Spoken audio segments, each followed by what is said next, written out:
Let us journey back to the height of the Roman Empire, a time of unprecedented power and grandeur, a time of emperors, gladiators, and philosophers. At its zenith, the Roman Empire stretched from the British Isles in the north to the deserts of Africa in the south, and from the Iberian Peninsula in the west to the fertile lands of Mesopotamia in the east. This was an empire where diverse cultures, languages, and traditions blended together under the shadow of the Roman eagle. It was a time of opulence and decadence, of innovation and conquest, and of cultural and intellectual flowering that left an indelible mark on the annals of human civilization. Picture the city of Rome in this era, the heart of the empire, pulsating with life and activity. The city's grandeur, reflected in its towering monuments, expansive public spaces, and lavish villas, was a testament to the empire's might and prosperity. Rome was a bustling metropolis, a city of contrasts, where magnificent temples and luxurious palaces stood alongside crowded tenements and bustling marketplaces. The city's streets were alive with the sounds of vendors hawking their goods, children playing, and the constant hum of human activity. At the same time, the city was also a place of quiet reflection, with serene gardens and tranquil public baths offering a respite from the urban bustle. The people of Rome were as diverse as the city itself. There were the patricians, the wealthy aristocrats who held the highest offices and wielded immense political power. They lived in grand villas, adorned with elaborate mosaics and frescoes, surrounded by lush gardens and attended by numerous slaves. Their days were filled with political maneuvering, public duties, and elaborate feasts and entertainments. Beneath the patricians were the plebeians, the common people of Rome. They were the backbone of the city, working as farmers, traders, craftsmen, and laborers. Despite their lower status, the plebeians had their own political institutions and were vital to the functioning of the empire. Life in the Roman Empire was not just about politics and power, but was also rich in cultural and intellectual pursuits. The Romans were great admirers of Greek culture and learning, and many of the empire's greatest thinkers and artists were heavily influenced by Greek ideas. Philosophy, literature, and the arts flourished under the patronage of the emperors and the wealthy elite. The works of poets like Virgil and Horace, and philosophers like Seneca and Marcus Aurelius, continue to be read and admired to this day. Yet, life in the Roman Empire was also marked by struggle and hardship. The empire's vast size and cultural diversity made it a challenge to govern. There were frequent uprisings and rebellions, especially in the more distant provinces. Slavery was widespread, and the lot of the slaves was often harsh and brutal. The gap between the rich and the poor was vast, and social mobility was limited. Despite these challenges, the Roman Empire managed to maintain its cohesion and stability for several centuries, a testament to its administrative efficiency and military might. But life in the Roman Empire was not just about survival and struggle. It was also about enjoyment and celebration. The Romans were known for their love of games and spectacles. The Colosseum, the largest amphitheatre in the empire, was the venue for thrilling gladiatorial contests and wild beast hunts. The Circus Maximus, a massive stadium, hosted thrilling chariot races that attracted tens of thousands of spectators.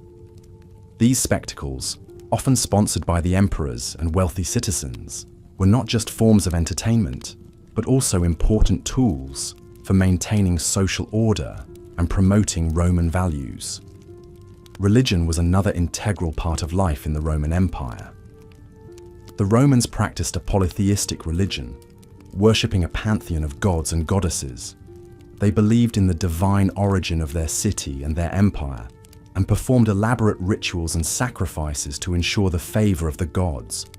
Over time, the Roman religion absorbed elements from the various cultures under its rule, leading to a rich and diverse religious landscape. As we delve deeper into the life and times of the Roman Empire, we will explore the intricate social hierarchy, the political machinations, the intellectual pursuits, and the daily struggles and joys of the people who lived under the shadow of the Roman eagle. We will also examine the factors that led to the empire's decline and fall, and the legacy it left for future generations.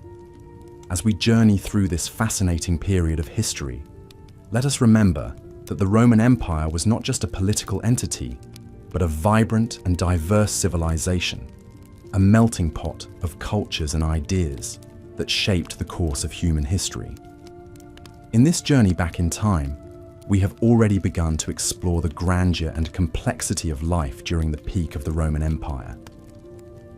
From the opulence of the patrician villas to the humble dwellings of the plebeians, from the intellectual salons to the bustling marketplaces, from the grand spectacles in the Colosseum to the tranquil quiet of the public baths, the Roman Empire was a world of contrasts, a world of power and struggle, of culture and learning, and of human aspiration and achievement.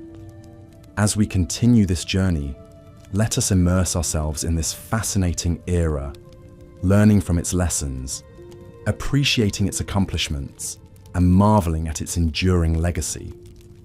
As we delve deeper into the remarkable fabric of the Roman Empire at its zenith, let's journey through the vibrant streets of Rome, the bustling heart of the empire.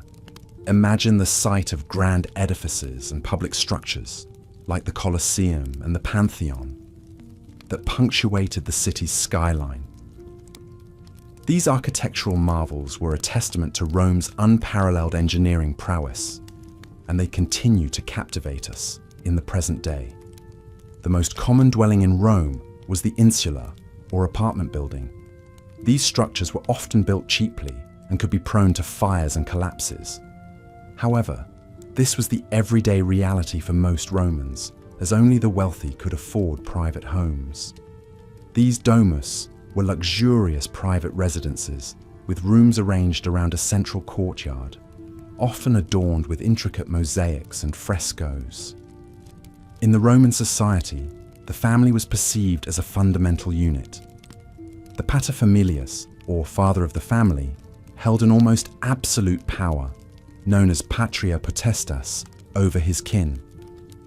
This power extended over his wife, children, and slaves, binding them into a single economic and legal entity. However, contrary to many preconceived notions, Roman women enjoyed a significant degree of freedom compared to their contemporaries in other ancient societies. They could own and inherit property and had the right to divorce.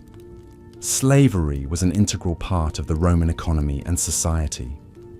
Slaves performed an array of tasks, from domestic chores and tutoring to manual labor in the fields and mines. However, the life of a slave was far from simple. Their treatment largely depended on their masters.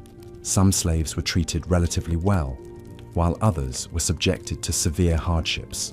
The Romans were renowned for their advancements in engineering and public health. They built an intricate network of roads and bridges to expedite trade and military movement. Their aqueducts ingeniously transported fresh water from distant sources into cities and towns, facilitating public baths and latrines, and upholding a high standard of sanitation. The Roman diet was simple, but nourishing, with wheat and barley serving as staples.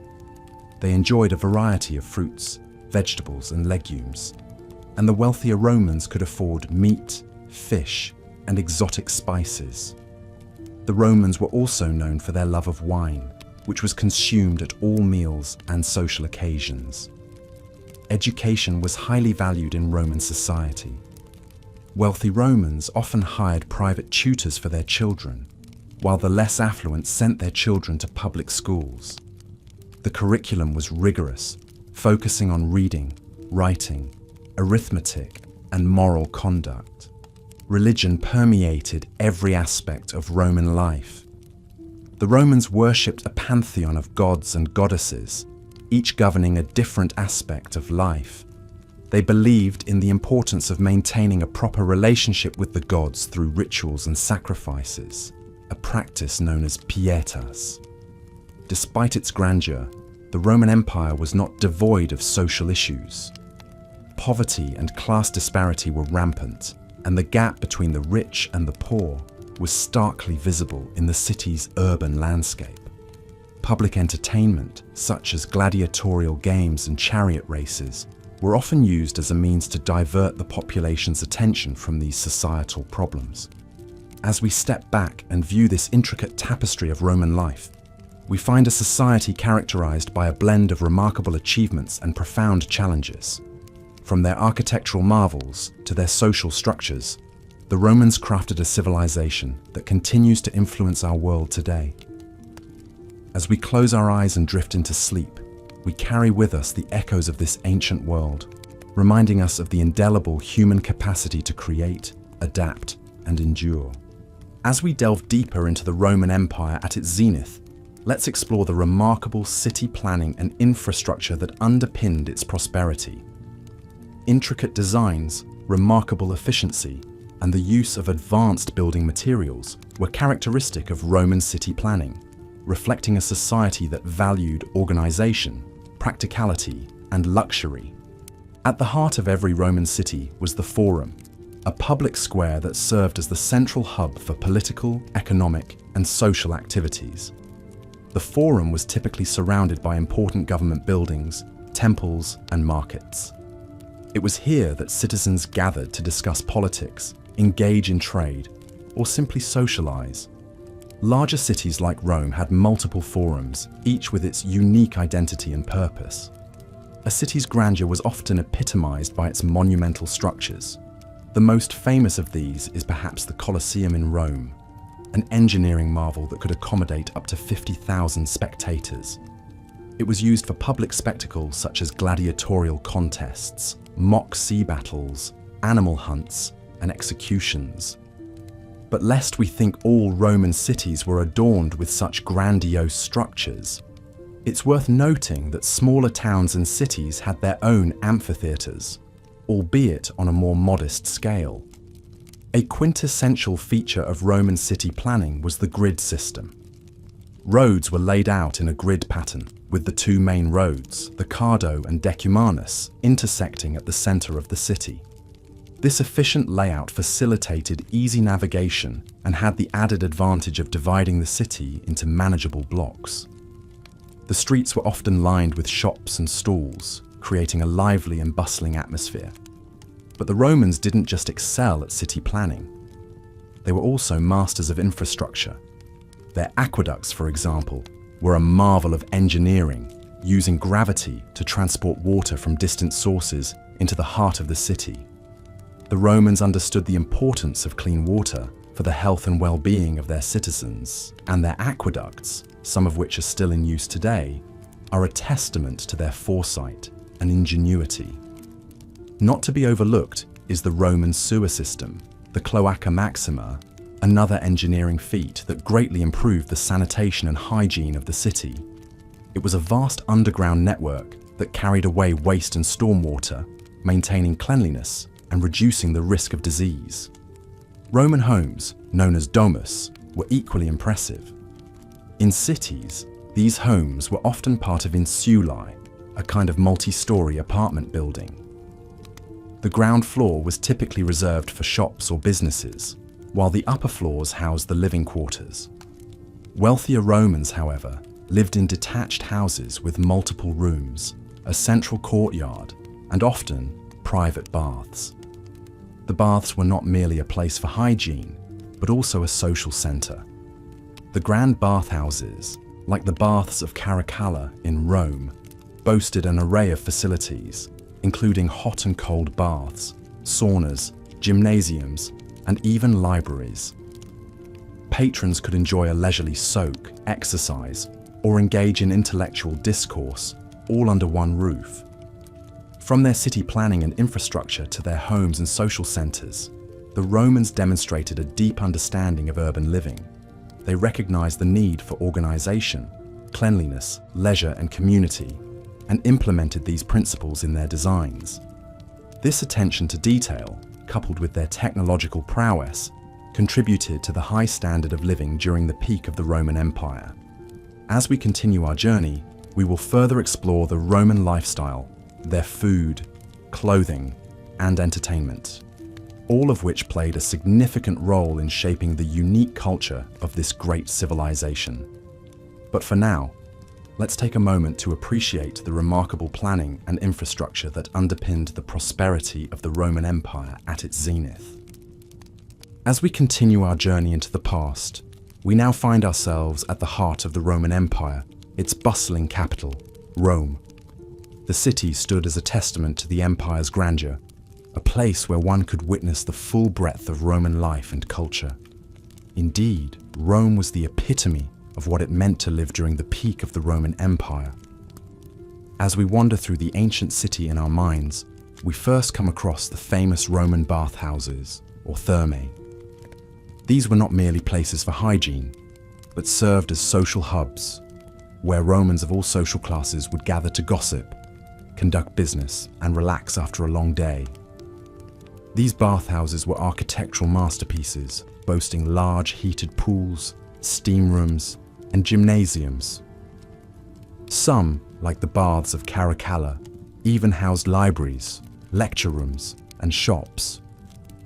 The Romans took great care in their personal hygiene, and these bathhouses were a testament to that commitment. Stepping out of the warmth of the bathhouse, we find ourselves on the bustling streets of Rome. The city was a hive of activity. Streets and alleys were filled with vendors selling their wares, from fresh produce, fish and meat, to clothing and jewelry. Slaves bustled about, carrying out their masters' orders. There was a constant hum of conversation, haggling, and the clatter of carts and chariots. Our path leads us to the Grand Forum, the heart of Roman public life.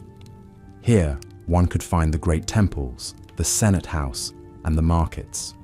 It was in the Forum that the citizens of Rome would gather to hear important speeches, witness trials, and participate in public affairs. The illustrious marble buildings reflected the sun, creating an almost ethereal glow that must have been awe-inspiring to the citizens of Rome. Just beyond the Forum, we find the Circus Maximus, the great stadium where Romans would flock to witness the thrilling chariot races. These events were immensely popular, and the stadium could hold up to 150,000 spectators. The air would be filled with the roar of the crowd as they cheered for their favorite charioteers, adding to the exhilarating atmosphere. Venturing further, we come across the Colosseum, the grand amphitheatre that was the venue for gladiatorial contests, mock sea battles, and other public spectacles. Here, Romans would gather to watch these violent yet captivating performances. The Colosseum could hold upwards of 50,000 spectators, and the elaborate shows were often sponsored by emperors as a means to gain popularity with the public. As the day winds down, we find ourselves in the residential districts of Rome. The wealthy lived in grand villas adorned with beautiful mosaics and frescoes, while the less fortunate resided in insular or apartment blocks. These were often cramped and lacked basic amenities, reflecting the stark divide between the rich and the poor in Roman society. As the sun sets, the city is illuminated by oil lamps, casting a warm glow on the stone buildings. The streets are quieter now, but the city is far from sleeping. In taverns and inns, Romans gather to eat, drink, and revel in each other's company. Music and laughter fill the air, adding to the lively atmosphere. As we conclude our journey through the day in Rome, it becomes evident that life during the peak of the Roman Empire was defined by a vibrant social scene, an appreciation for the arts, and a strong sense of community. It was a period of unrivaled prosperity and cultural advancement, the impact of which can still be felt today. In our next section, we will delve deeper into the daily lives of the Roman citizens, exploring their routines, their beliefs, and their personal lives. We will discover how they lived, loved, and thrived in this grand empire. So, for now, close your eyes and imagine the glow of the Roman lamps, the hum of the city as it goes about its nightly routines, and the distant laughter from a nearby tavern. Let the sounds and sights of ancient Rome lull you into a peaceful sleep as we prepare for our next journey into the past. As we continue on our journey through the Roman Empire at its peak, we find ourselves landing in the bustling heart of the empire, Rome herself. It is important to remember that Rome was not just the capital, but a symbol of the empire's might, wealth, and grandeur. The city was a bustling metropolis, home to over 1 million residents, a figure that was indeed staggering for the era. Rome was a melting pot of cultures, languages, and traditions, all coexisting under the strong edifice of the Roman law and order. The city was a marvel of engineering and architecture, with grand structures like the Colosseum, the Forum, and the Pantheon. The streets were bustling with commerce, with traders from all corners of the empire selling their goods. The sounds of the city were a constant hum, from the clatter of the chariots on the cobblestones to the chatter of the citizens in the bathhouses and taverns. Amidst this bustle, the average Roman citizen led a life that was, in many ways, not so different from our own. They woke up at dawn, had a light breakfast, and then went about their day's work. Many Romans were engaged in commerce, while others worked as craftsmen, soldiers, farmers, or slaves. Lunch was a quick meal, often eaten on the go, while dinner was a more elaborate affair, often shared with family and friends. Despite the grandeur of the city and the empire, life was not easy for the average Roman citizen. The gap between the rich and the poor was wide, and poverty was rampant. Many Romans lived in cramped, multi-story apartment buildings, known as insulae, which were often unsafe and unsanitary. Fire was a constant threat in these structures, and the Roman fire brigade was a vital part of the city's infrastructure. Yet, despite these challenges, Roman society was remarkably resilient and adaptive. The Romans were great innovators, and they developed many technologies that we take for granted today. They had a complex system of aqueducts to bring fresh water into the city, and a network of roads and bridges that connected the far-flung corners of the empire. They had public baths, gymnasiums, and libraries, and they valued education and the arts. In terms of culture, the Romans were great enthusiasts of the theatre, and plays were a popular form of entertainment. Epic poetry, philosophy, and history were also highly valued, and the works of great Roman writers like Virgil, Horace, and Livy have survived to this day. The Romans also loved their sports and games. Chariot races were a popular pastime, and the Circus Maximus, the largest stadium in Rome, could hold up to 250,000 spectators. Gladiatorial games were also a major attraction. Although they were a brutal and bloody spectacle, religion played a central role in Roman life. The Romans were polytheistic, worshipping a pantheon of gods and goddesses. Temples dedicated to these deities dotted the city, and religious festivals and ceremonies were a regular part of Roman life. The emperor himself was considered a divine figure, and his cult was an important part of the state religion. As we wrap up this section of our journey through the Roman Empire, it's important to remember that Rome was not just a city, but a symbol. It was the heart of an empire that spanned 3 continents, a testament to the ingenuity, ambition, and resilience of the Roman people. Life in Rome was a microcosm of life in the empire at large, filled with all the complexities, contradictions, and challenges that come with being a part of one of history's greatest civilizations. As we move forward, we will delve deeper into the intricacies of Roman society, exploring the lives of its people, its institutions, and its culture in greater detail. As the sun sets on another day during the peak of the Roman Empire, we find ourselves exploring the cultural and social aspects of life during this period. The Romans, much like us, sought entertainment and leisure activities to fill their free time. Many of these pursuits are still familiar to us today, with theatres, bathhouses and stadiums playing a significant role in Roman society. An integral part of Roman culture was the theatre, a forum for both entertainment and social interaction. Performances were diverse, ranging from tragedies and comedies to pantomimes and mimes. Roman theatres were grand constructions, with seating for thousands of spectators. They were often located in the heart of the city, adding a vibrant pulse to the urban landscape. These performances served not just as a means of amusement, but also as a platform for social commentary, often reflecting the political and social issues of the time. Alongside the theatre, the Romans also found amusement in the gladiatorial games. These were brutal affairs, with gladiators often fighting to the death. Despite their violent nature, the games were extremely popular, drawing crowds of spectators from all social classes. The spectacle was a powerful demonstration of Roman power and the might of the Roman military. The games were also a way for the emperors to gain favour with the masses, often sponsoring lavish spectacles at their own expense. However, it wasn't all violence and drama. The Romans also appreciated the finer things in life. Bathhouses, known as thermae, were a common sight in Roman cities and towns. These were not just places for bathing, but also for socializing, conducting business, and even exercising. The larger bathhouses were architectural marvels, boasting heated floors, steam rooms, and ornate mosaics. It was a daily ritual for many Romans to visit the bathhouse, a testament to the importance of cleanliness and hygiene in Roman society.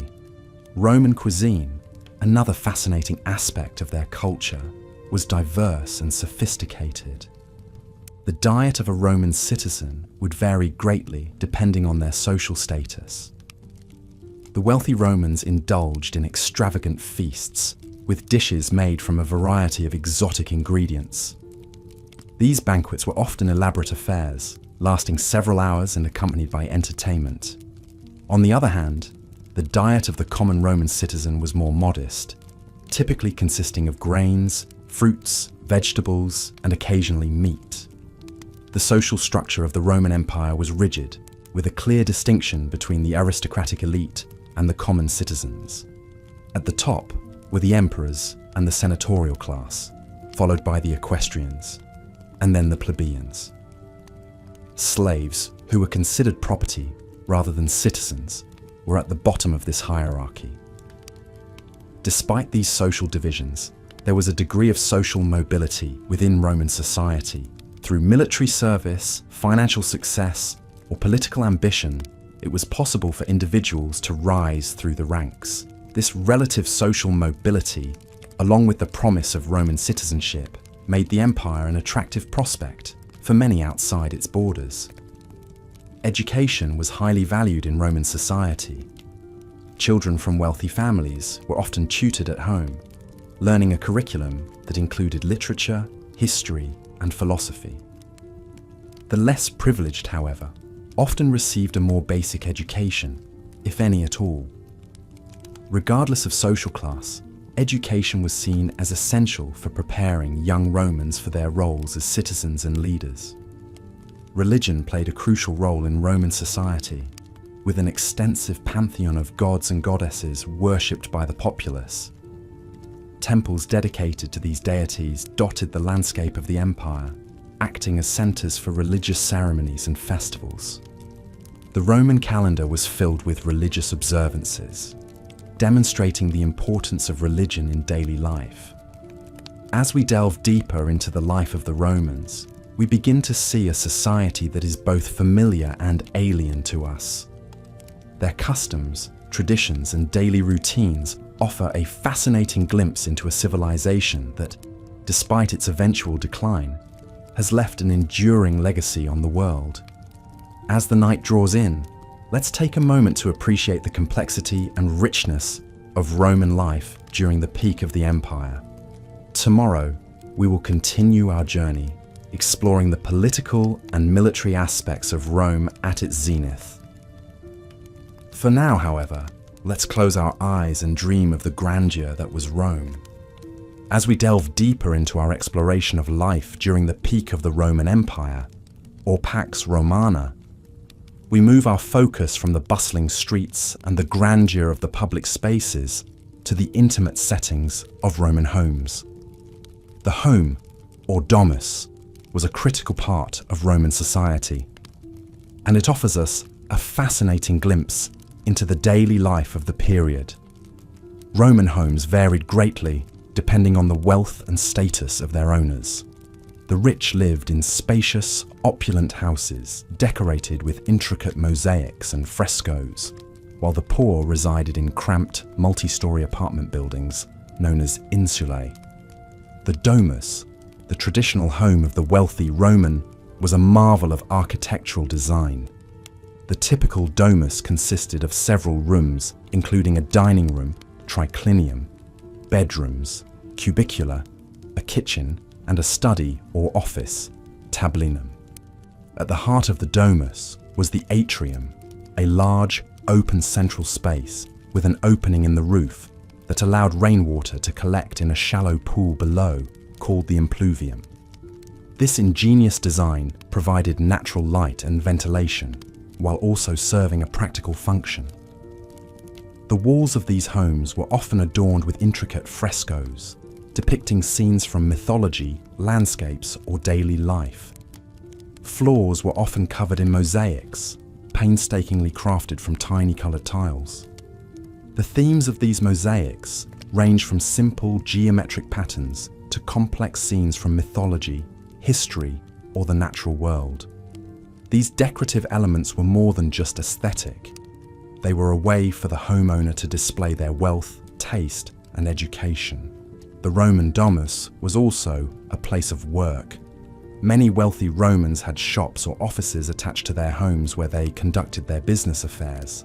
Slaves performed much of the actual labour, whether it be managing a shop, cooking meals, or cleaning the home. The treatment of slaves varied greatly, but in many cases, they were considered part of the family and were treated with respect. In contrast to the domus, the insulae were crowded, multi-story apartment buildings that housed the city's lower classes. These buildings were often poorly constructed and prone to fires and collapses. The apartments themselves were small and cramped, often with a single room serving as both a living and sleeping area. Despite these hardships, the insulae were vibrant places, teeming with life and activity. Food and dining were central aspects of Roman life. Meals were simple for the lower classes, often consisting of grain, vegetables, and occasionally meat or fish. The wealthy, however, indulged in extravagant feasts that showcased their wealth and status. A typical banquet might include a range of dishes from oysters to peacock, accompanied by fine wines, and followed by entertainment such as music, dancing, or poetry readings. Education was highly valued in Roman society. Children were taught at home by their parents or private tutors until the age of 7, when they began formal schooling. Boys and girls were educated separately, with boys learning reading, writing, arithmetic, and rhetoric, while girls were taught spinning, weaving, and other domestic skills. Religion permeated every aspect of Roman life, from the public rituals performed in the temples and at the public games, to the private ceremonies conducted in the home. Each home had a small shrine, or lararium, where the household gods were worshipped. These gods, or lares, were believed to protect the home and its inhabitants. In our next section, we will explore the fascinating world of Roman entertainment, where gladiatorial contests and chariot races captured the imagination of the populace and provided a welcome distraction from the challenges of daily life. As we continue our journey through the peak of the Roman Empire, let your mind wander through the streets of Rome, from the grand villas of the wealthy to the bustling insulae of the poor, imagining the sights, sounds and smells of this remarkable period in history. As we continue our exploration of life during the peak of the Roman Empire, we now turn our attention towards the political structure and the military that form the backbone of this historical powerhouse. At the heart of the Roman political system was the Senate, an advisory council made up of Rome's most prestigious citizens. The Senate held enormous sway over the Roman state and was composed of lifelong members, usually former magistrates. The Senate was not only a political body, but also a social institution, a sort of gentleman's club where the elite could discuss matters of state and society. The Senate's primary role was to advise the magistrates and the people, but its decisions, known as senatus consulta, held significant weight. The Roman Empire was a period of autocracy, with the emperor holding supreme power. However, maintaining the illusion of the republic was important, and emperors often went to great lengths to secure the Senate's approval. The emperor would propose legislation, which the Senate would then approve. In reality, the Senate had no real power to oppose the emperor, but their endorsement gave the emperor's decisions an aura of legitimacy. The emperor could not rule alone, and the imperial court was a complex web of officials, advisors, and family members. The emperor's household, the domus, was the administrative hub of the empire. Here the emperor was surrounded by a multitude of advisors, freedmen, slaves, and family members who helped him rule. The court was a hotbed of intrigue, with factions vying for the emperor's favor. The Roman Empire was not just a political entity, it was also a massive military machine. The Romans had a professional standing army, the first of its kind in history. The backbone of this army was the legions, units of about 5,000 men each, which were further divided into centuries of around 80 men. The legions were not just fighting forces, they were also engineering corps, building roads, bridges, and fortifications across the empire. Each legion was a self-contained unit with its own command structure, medical staff, engineers, and even a small navy. The soldiers were well trained and disciplined, with a strict hierarchy and a code of conduct. The legions were not just for war, they also served as a police force, maintaining law and order in the provinces. The key to the success of the Roman military was its adaptability. The Romans would often adopt the tactics and weapons of the enemies they defeated, integrating them into their own military doctrine. This adaptability, combined with the discipline and organization of the legions, made the Roman army a formidable force. The Roman navy also played a crucial role in the empire's expansion. It was responsible for protecting the sea routes that were vital for trade and communication. The navy was not as prestigious as the legions, but it was essential for maintaining the empire's security and prosperity. Life in the Roman military was hard, but it offered opportunities for social advancement. A career in the army or the navy was a path to citizenship for many provincials. Soldiers were rewarded with land, money, and the opportunity to climb the social ladder. As we delve deeper into the political and military structure of the Roman Empire, we see an intricate system of checks and balances, a complex web of relationships, and a military machine that was as innovative as it was efficient. These elements combined to create an empire that lasted for centuries, leaving a lasting legacy on the world. As we transition from the political and military aspects of Roman life, our next section will focus on the cultural and social facets of the Roman Empire, examining the daily lives of its citizens from diverse socio-economic backgrounds. Rest assured, there is still much to discover about this remarkable period in human history. As we delve deeper into the heart of the Roman Empire at its peak, it becomes increasingly clear that the Romans lived in a world that was both similar and alien to our own. Let's take a closer look at the day-to-day life of an average Roman citizen living during the height of the empire, around the 2nd century AD. Romans awoke with the sunrise, often to the sounds of the bustling city streets. As the sun's first rays began to peek over the horizon, Rome would already be coming alive with the noises of vendors setting up their stalls, the clatter of horses and carts on the cobblestone streets, and the distant ringing of blacksmiths' hammers. Most Romans lived in small apartments or houses, often sharing their space with extended family or lodgers. These dwellings were typically made of brick and concrete, with a flat roof that could be used for additional living space, or even a small garden. Breakfast in Rome was a simple affair. Most Romans would begin their day with a meal of bread, cheese, and perhaps some olives or dried fruit. This would be washed down with a cup of posca, a sour wine diluted with water, which was a common drink throughout the empire.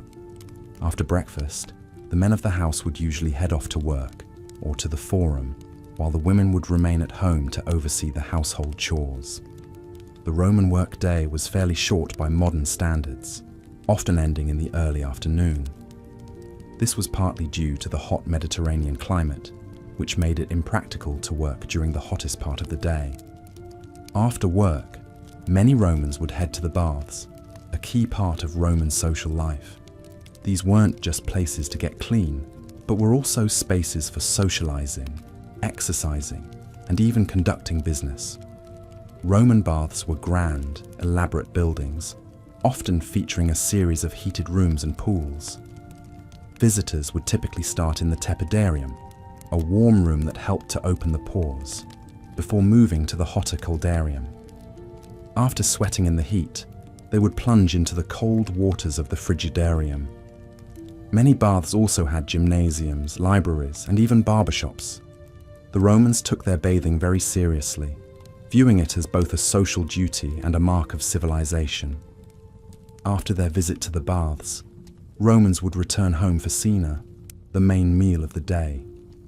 This was a leisurely affair, often lasting several hours and featuring a range of dishes.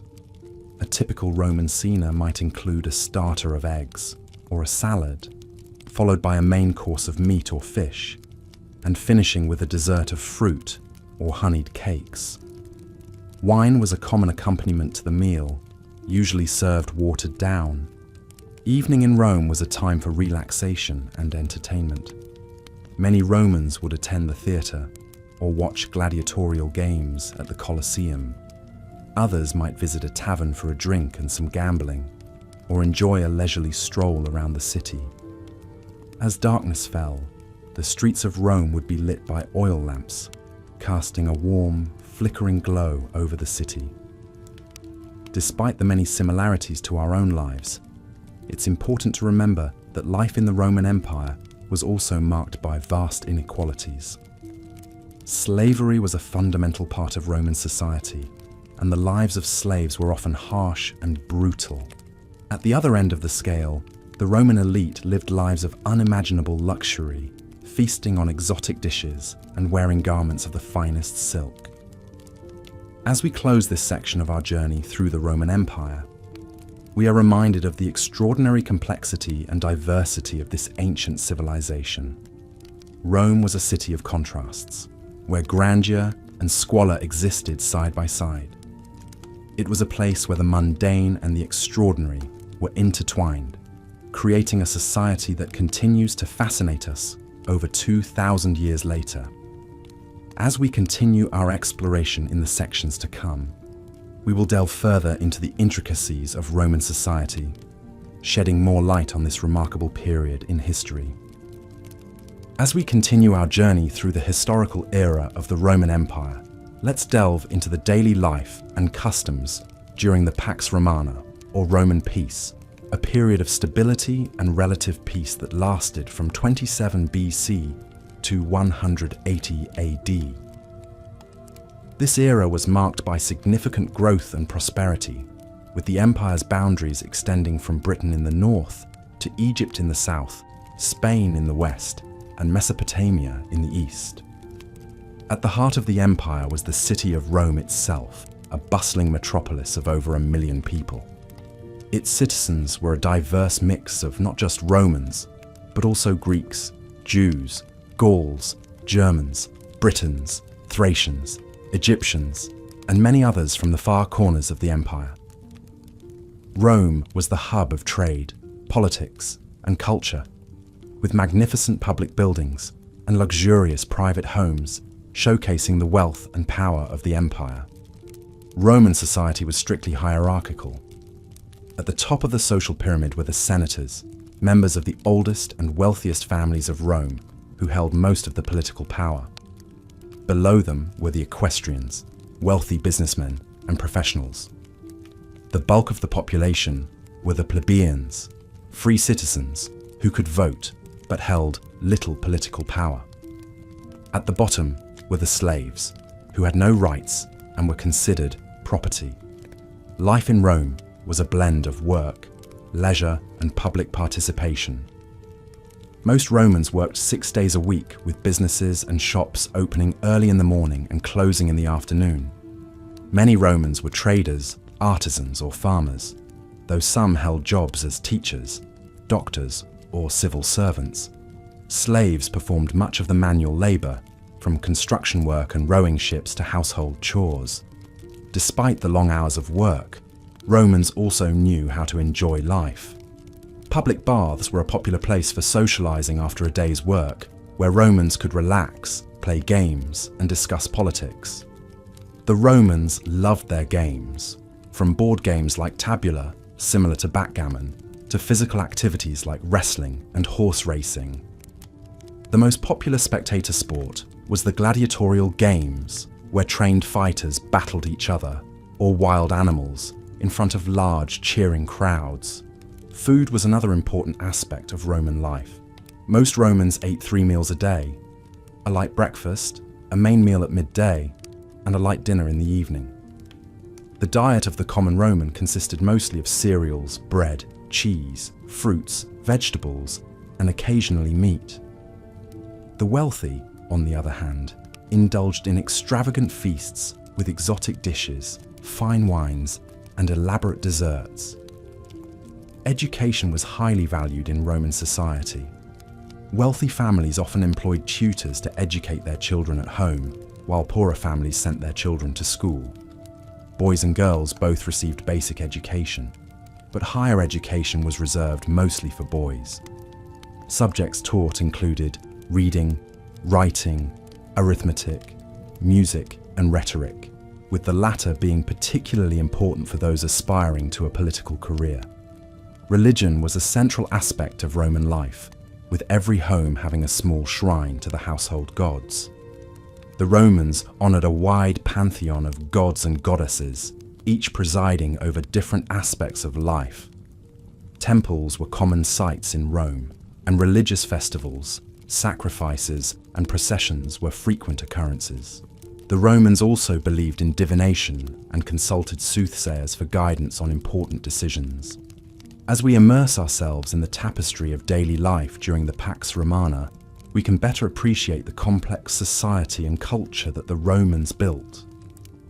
Join us in our next segment as we further explore the political and military systems of the Roman Empire and the extraordinary engineering feats that still inspire awe today. As you drift into sleep, imagine the bustling streets of Rome, the cheering crowds in the Colosseum, and the quiet whisper of prayers in the temples, and let the echoes of this ancient civilization lull you into peaceful dreams. As we delve deeper into the grandeur of the Roman Empire, we now shift our gaze towards the societal structure that formed the backbone of this great civilization. The structure of Roman society was very hierarchical, and it was broadly divided into the categories of patricians, who were the aristocratic families, the plebeians, the common people, and the slaves.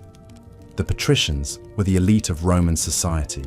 They were the wealthy landowners and the political leaders. They lived in large, luxurious houses, often on hills overlooking the city, and they enjoyed a life of leisure and luxury. They would spend their days in the forum, discussing politics, attending religious festivals, or watching gladiatorial games. The patricians were also the ones who held high offices in the government, including the position of consul, the highest elected office in the Roman Republic. In stark contrast to the patricians, the plebeians were the common people of Rome. They were the farmers, the tradesmen, the soldiers, and the labourers. Though they made up the majority of the population, they had little political power and were often at the mercy of the patricians. However, over time, the plebeians were able to win certain rights and privileges, including the right to elect tribunes who could veto the actions of the consuls. Despite these gains, the life of a plebeian was often hard, with long hours of work and little time for leisure.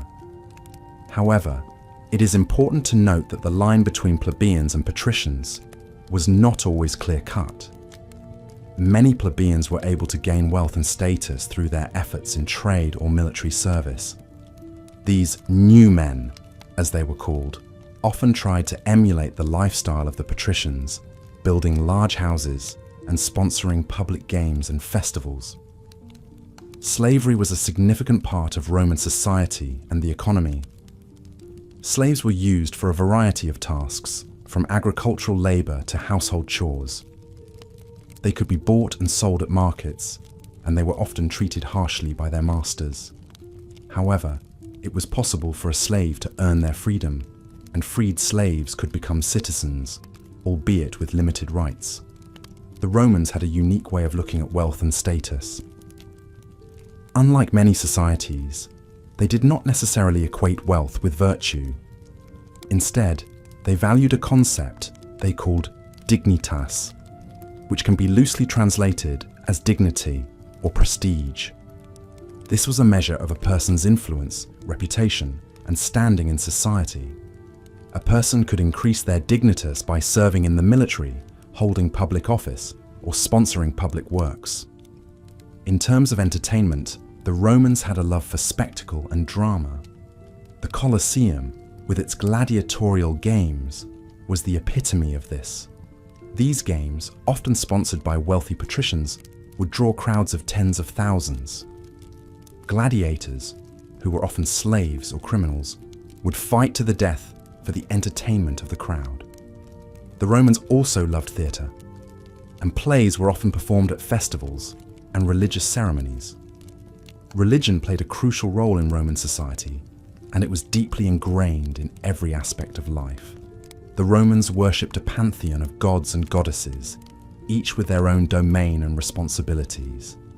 Religious festivals were a common occurrence, and they often involved sacrifices, prayers, and processions. The Romans believed that by honouring the gods in these ways, they could ensure their favour and protection. Education was highly valued in Roman society, and it was seen as key to advancing one's status. Wealthy Romans would hire tutors for their children, who would teach them reading, writing, arithmetic, and the classics. The goal of education was not only to impart knowledge, but also to instill the values and virtues that were important to Roman society. In conclusion, life during the peak of the Roman Empire was characterized by a sharp division between the classes, a love for spectacle and drama, a deep respect for the gods, and a strong emphasis on education. Despite the hardships faced by many, it was a society marked by a rich culture and a deep sense of dignity and honor. It's easy to see how this complex and vibrant society was able to dominate the ancient world for so many centuries. In the previous sections, we have discussed the rise of the Roman Empire, its political structure, and the daily life of its citizens. In this part, we will delve into the social structure and the dynamics of Roman society during its peak. The Roman Empire, like any other ancient civilization, was marked by a rigid social hierarchy. At the top of this echelon were the patricians, who were the aristocrats, essentially the ruling class, who held most of the political power. They were the descendants of the original senators of Rome, chosen by Romulus, the mythological founder of Rome. Patrician families enjoyed many privileges, including the exclusive right to hold certain high offices such as consul and censor. Their wealth came from large estates, or latifundia, worked by slaves or tenant farmers. Below the patricians were the equestrians, also known as the equites, or the knight class. Initially, this class was defined by their ability to afford a horse for military service, but over time, it evolved into a wealthy business class. They were involved in various commercial activities, including tax collection, and often served as public contractors. Their economic power eventually allowed them to wield substantial political influence, despite not having the same formal political rights as the patricians. The largest class by far was the plebeians, who were free Roman citizens, not part of the patrician or equestrian classes. They were the artisans, merchants, farmers, and labourers who formed the backbone of the Roman economy. While they had the right to vote, they were initially barred from holding higher political offices. However, through collective action and protest, known as the conflict of the orders, the plebeians gradually won political concessions, including the right to hold the consulship and the establishment of tribunes, who were officials elected to protect their interests. At the very bottom of the social pyramid were the slaves and freedmen. Slavery was an integral part of Roman society, with slaves being used for various tasks, from household chores to gladiatorial combat. It's important to note that Roman slavery was not based on race, but rather on capture in war, punishment for crime, or the inability to pay debts. Freedmen, on the other hand, were former slaves who had either bought their freedom or had been granted it by their masters. Although freedmen had most of the rights of a Roman citizen, they were not viewed as social equals by the freeborn citizens. The social structure of Rome also had a gendered aspect. While men dominated the public sphere, women in Rome had a degree of personal and economic independence not common in the ancient world. They could own property, engage in business, and initiate divorce. However, they could not vote or hold public office. The Roman Empire was also renowned for its multiculturalism. With the expansion of the empire, a multitude of cultures, languages, and religions were absorbed into Roman society. This cultural diversity was evident in all aspects of Roman life, from its cuisine and fashion to its religious practices and artistic expressions. During the peak of the Roman Empire, social mobility was possible to an extent. A plebeian could amass wealth and join the equestrian class. A slave could be freed and become a wealthy businessman, and an equestrian could enter the Senate if he met the property qualification. However, these instances were exceptions rather than the norm, with the vast majority of individuals remaining in the social class they were born into. Overall, Roman society during the peak of the empire was a complex and stratified system that afforded different levels of privilege and power to its members. Despite its inherent inequalities, it also offered opportunities for advancement that were relatively rare in the ancient world. In the next section, we will explore the military structure and the causes behind the Roman Empire's remarkable military success. Please, close your eyes, take a deep breath, and prepare to journey into the world of the Roman legions. As the sun would set over the horizon, the city of Rome would transform into a vibrant, nocturnal metropolis.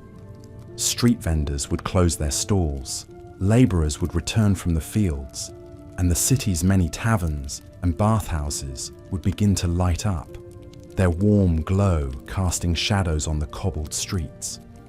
Among the most famous of these establishments was the Thermae of Caracalla. Constructed in the 3rd century AD, this grand bathhouse was much more than a place to bathe and socialise. It was a multifunctional leisure centre, complete with libraries, gardens, and even a gymnasium.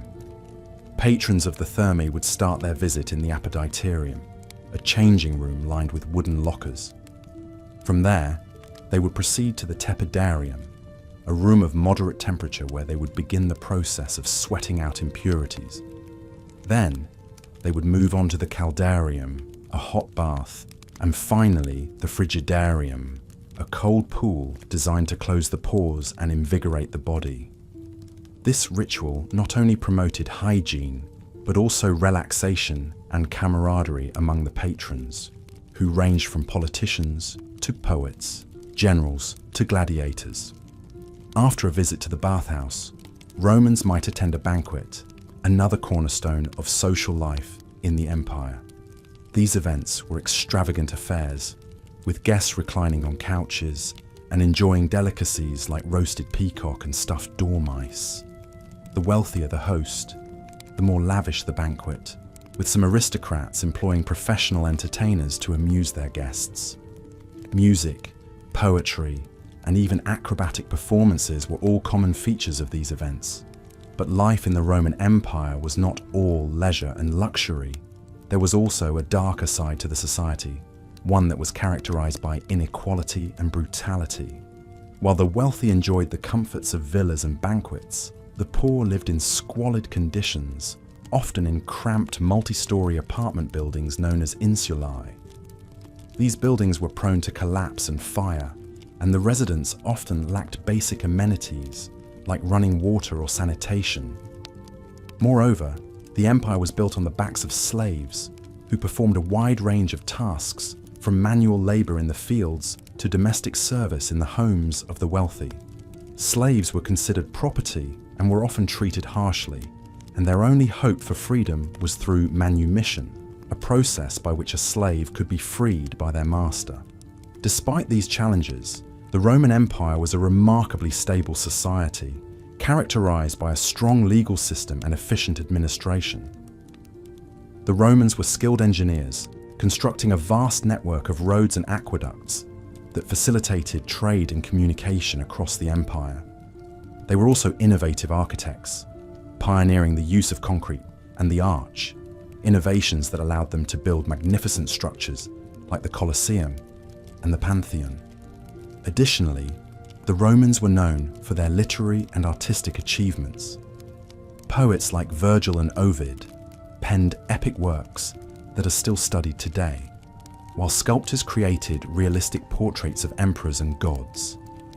Even everyday objects like pottery and jewelry were often intricately decorated, reflecting the Romans' appreciation for beauty and craftsmanship. In the end, life during the peak of the Roman Empire was a study in contrasts. It was a time of unprecedented wealth and power, but also of poverty and oppression. It was a society that valued education and culture, but also reveled in spectacle and excess. And though the empire would eventually fall, its influence can still be seen today in everything from our architecture to our legal system, our language to our culture. As we continue our journey through this fascinating period, we will delve deeper into the lives of the people who lived during this time, exploring their customs, beliefs, and daily routines. We will also examine the factors that led to the eventual decline and fall of the empire, a process that would usher in the Middle Ages and forever change the course of Western history. Until then, rest your eyes and dream of the grandeur of Rome, an empire that once was, and in many ways, still is. As we delve deeper into the heart of the Roman Empire at its peak, it's essential to explore the intricacies of daily life, particularly in the bustling metropolis of Rome itself. To truly immerse ourselves, let's imagine a day in the life of an average Roman citizen. The Roman day, known as dies, began at sunrise around 6 a.m. and ended at sunset. Their day was divided into 12 hours, or horae, but since the length of daylight varied with the seasons, the length of these hours was not fixed, making their concept of time fluid and somewhat different from ours. The daily life of a Roman citizen was dictated by their social status. The elite patricians began their day with a light meal, the ientaculum, typically consisting of bread, cheese, and sometimes olives or dried fruits. This was followed by the morning salutatio, where clients or clientes paid their respects to their patronus or patron. This was a key aspect of the patron-client relationship, a fundamental social dynamic of Roman society. Clients, often lower-class citizens, provided services and support to their patron in exchange for protection and aid. If our imagined Roman citizen was a plebeian or commoner, their day would look quite different. After a similarly light meal, they would head to work. Many worked as farmers, labourers, or tradesmen, while others served in the homes of wealthier Romans. The bustling Roman markets, or Masella, were filled with stalls selling a variety of goods, from fruits and vegetables, to fish and meat, to fabrics and jewellery. The markets were a hub of activity, filled with the sounds of haggling vendors, the scent of fresh produce, and the sight of Romans from all walks of life crossing paths. Around midday, the Romans took a short break for their lunch, or prandium. This was a quick, often cold meal, as the Mediterranean climate could be quite hot during the day. After prandium, work resumed until late afternoon. For the wealthy, this could include involvement in politics, managing their estates or businesses, or for the intellectual elite, studying philosophy or literature. The less privileged continued their labour, whether it was tilling the fields, crafting goods, or serving in a patrician household. In the late afternoon, around 3 p.m. by our modern reckoning, Romans would visit the public baths, or thermae. These were not merely places for hygiene, but social and recreational centres where Romans could meet friends, exercise, and even conduct business. The baths were an architectural marvel of the Roman Empire, with facilities including hot and cold pools, steam rooms, and gymnasiums. Our Roman citizen, regardless of their social standing, would have spent a considerable amount of time here, as it was an integral part of their daily routine. As evening approached, the main meal of the day, the cena, was served. For the wealthy, this was often a lavish affair, with multiple courses and a variety of delicacies, from oysters to peacock tongues. For the common Roman, cena was simpler, usually consisting of a grain-based dish, vegetables, and occasionally meat or fish. Following cena was the commissatio, a drinking party that marked the end of the day. The wealthy often hosted these parties in their luxurious homes, while the less affluent might gather at a local tavern or popina. As the wine flowed, Romans would engage in lively conversation, play games, and enjoy entertainment such as music or performances. As we imagine the life and routine of our Roman citizen, it's important to remember that while the Roman Empire was a society of great wealth and advancement, it was also a society of stark contrasts. The extravagance of the wealthy was balanced by the hardship of the poor. The grandeur of the public buildings contrasted with the simplicity of the common homes.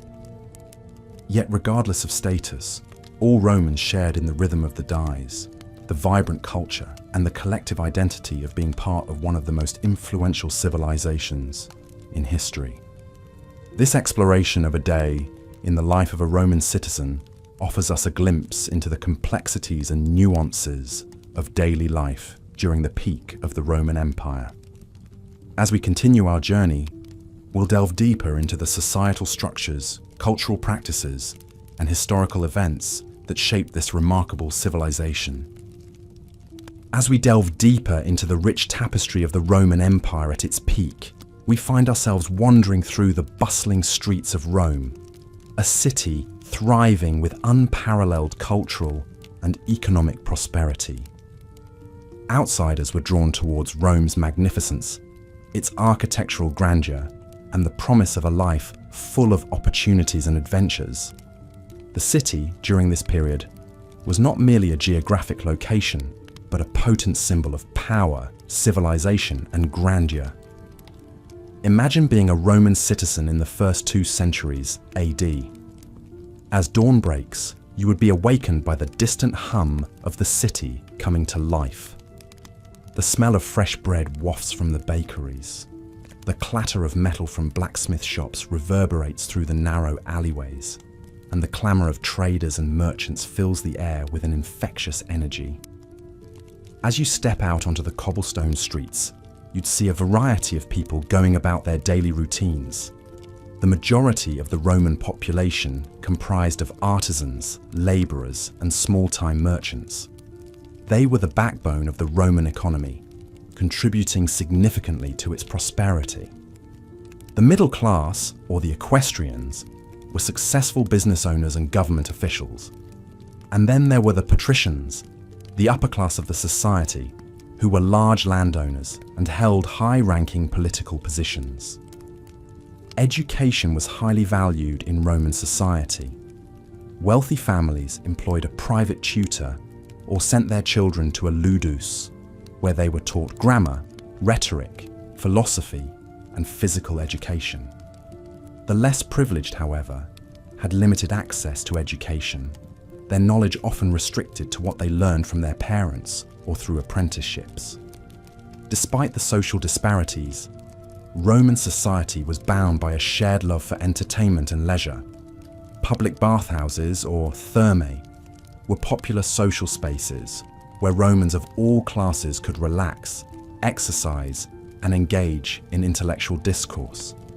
Similarly, the amphitheatres, the most famous being the Colosseum, were venues for a variety of public spectacles, from gladiatorial contests to dramatic performances.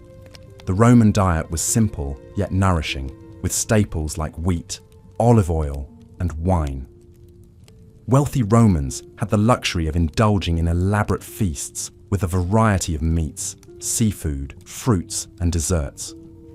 The less fortunate survived on a more austere diet of porridge, bread, and sometimes a small portion of meat or fish. The Roman Empire was renowned for its advanced legal system, which laid the foundation for many modern legal principles. The law governed all aspects of Roman life, from property rights to criminal proceedings. It was administered by a complex hierarchy of officials and courts, with the emperor at the top, acting as the supreme judge. In terms of religion, the Romans worshipped a pantheon of gods and goddesses, each governing an aspect of life. They believed that maintaining a good relationship with the gods would ensure peace and prosperity. This belief was manifested through various rituals, sacrifices, and public festivals. As we step back from this vivid snapshot of a day in the life of a Roman citizen, we appreciate the empire's rich cultural diversity, advanced societal structure, and the pulsating energy that coursed through its core. The Roman Empire, at its zenith, was not simply an epoch of power and territorial expansion, but a crucible of human experiences and societal advancements, the echoes of which can still be heard in our modern world. In the next section, we will explore the political intricacies that governed this magnificent empire. But for now, let your thoughts wander through the grand streets of Rome as you drift into a peaceful slumber. As we continue our journey into the heart of the Roman Empire at its zenith, we delve into the intricacies of Roman politics and the sheer dominance of the Roman military. The Roman Empire, in its grandeur and glory, was a complex structure of governance that was a blend of autocracy and democracy. The emperor held absolute power, but a semblance of a republic was maintained, with the Senate continuing to hold legislative and advisory roles. The Roman political system was a unique blend of monarchy, oligarchy, and democracy, a combination that was unheard of during that time. Although the emperor was the supreme ruler, the Senate, comprising of aristocrats, played a significant role in the governance of the empire. The Senate was a vestige of the Roman Republic and held considerable influence, providing a check to the absolute rule of the emperor.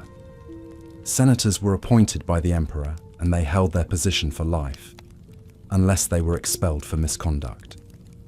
The Senate's main responsibilities were to enact laws, control finances, and administer justice.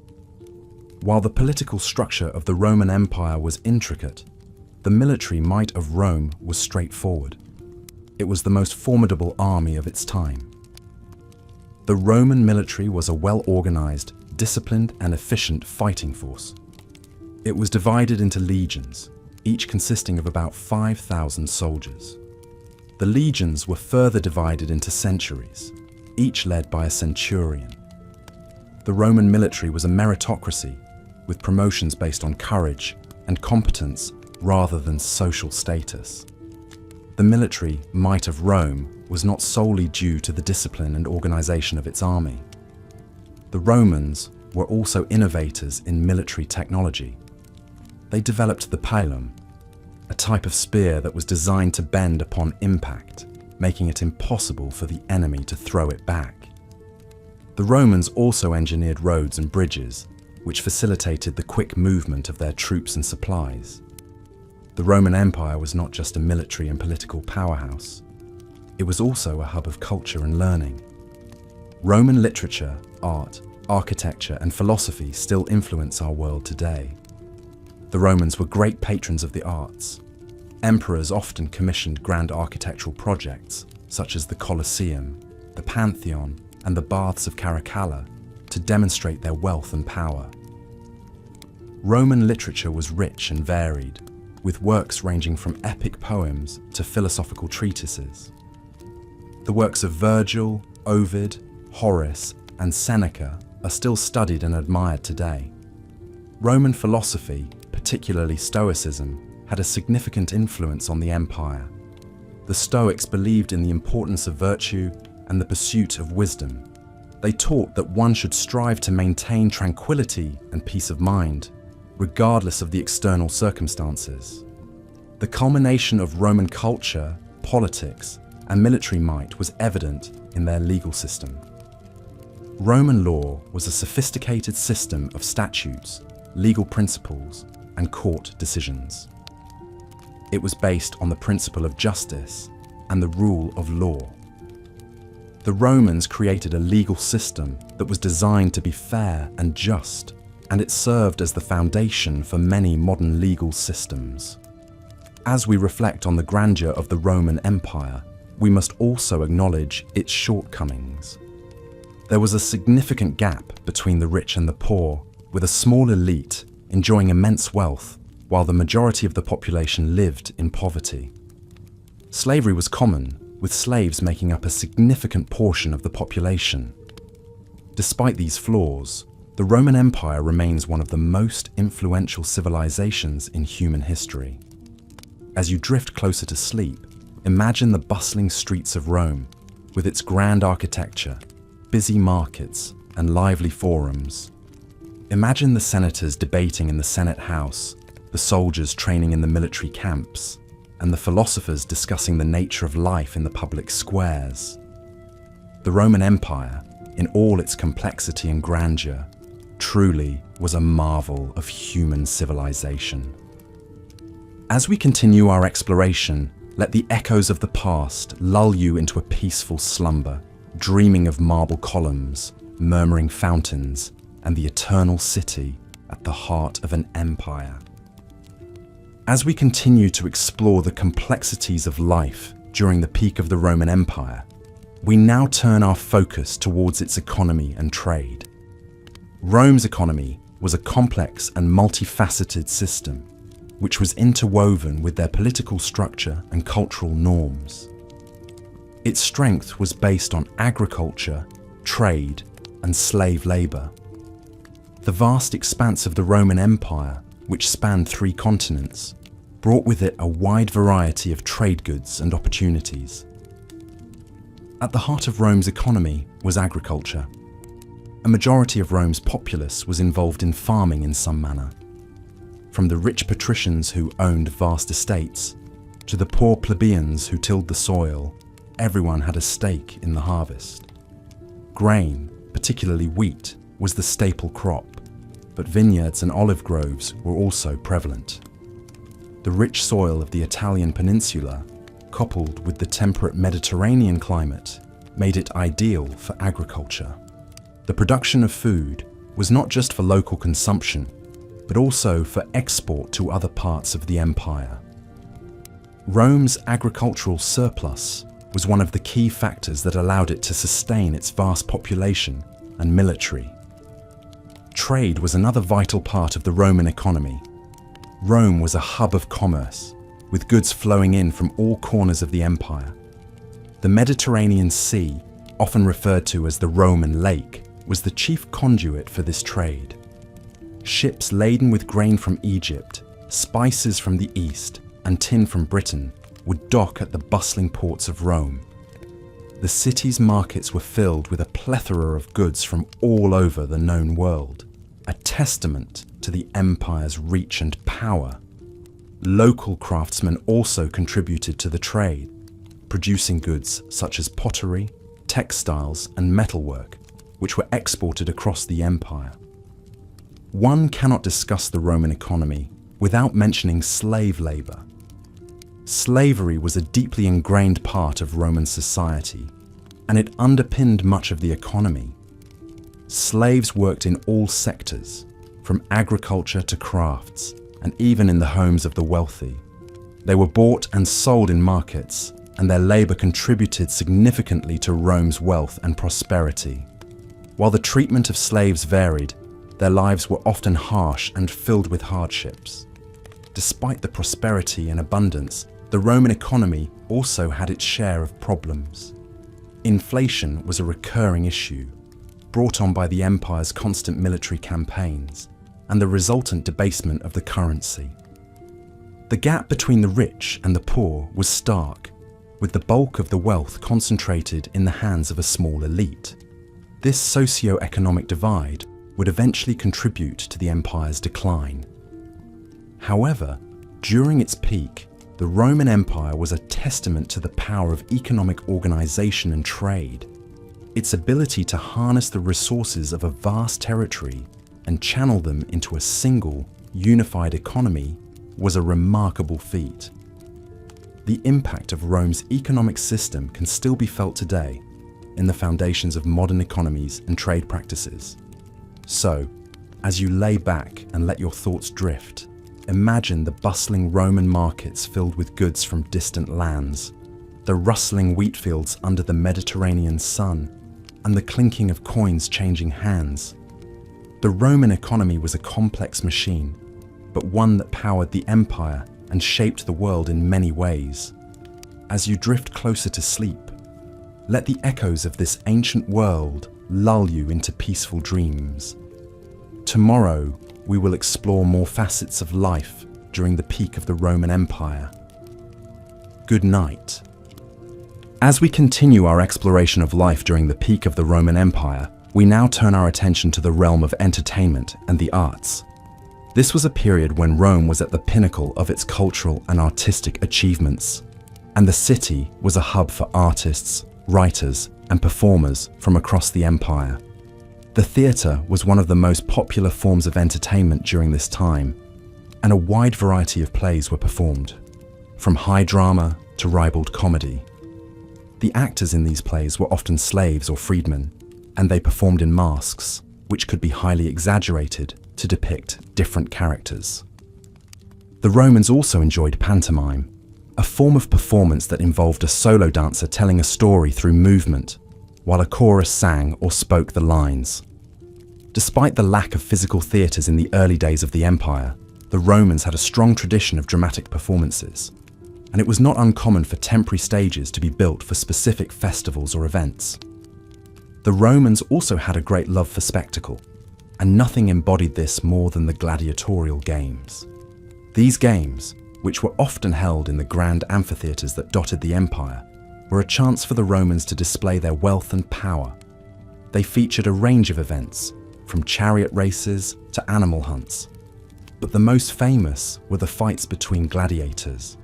These were typically slaves or condemned criminals who were trained to fight for the entertainment of the crowd. Despite the brutal nature of these contests, they were incredibly popular, and the best gladiators could achieve a level of fame and fortune that was otherwise unattainable for people of their status. Music was another important part of Roman life. and it was used in a variety of contexts, from religious ceremonies to public parades. The Romans had a wide range of musical instruments, including the lyre, the flute, and the tuba, a long trumpet-like instrument. Singing was also popular, and many Roman poems were designed to be sung. The Romans also developed a form of notation to record their music, although sadly, very few examples of this have survived to the present day. In the visual arts, the Romans demonstrated a keen sense of realism and a fascination with capturing the world as they saw it. This can be seen in their sculpture, which often depicted people in a very lifelike manner, with detailed features and expressions. They also excelled in creating detailed mosaics and frescoes, which depicted scenes from everyday life, mythology, and history. These works were often used to decorate public buildings and private homes, and they give us a fascinating insight into the world of the Romans. Literature was another area where the Romans excelled. The empire produced a number of great writers, including poets like Virgil and Ovid, historians like Tacitus and Livy, and philosophers like Seneca and Marcus Aurelius. These works covered a range of topics, from history and philosophy to love and mythology, and they have had a profound influence on Western literature. Education was also highly valued in Roman society, and there was a strong emphasis on learning and intellectual pursuits. Children were taught to read and write, and they were also educated in subjects like mathematics, music, and philosophy. Education was seen as a way to prepare children for their adult roles in society, and it was also a means of instilling them with the values and ideals of the Roman Empire.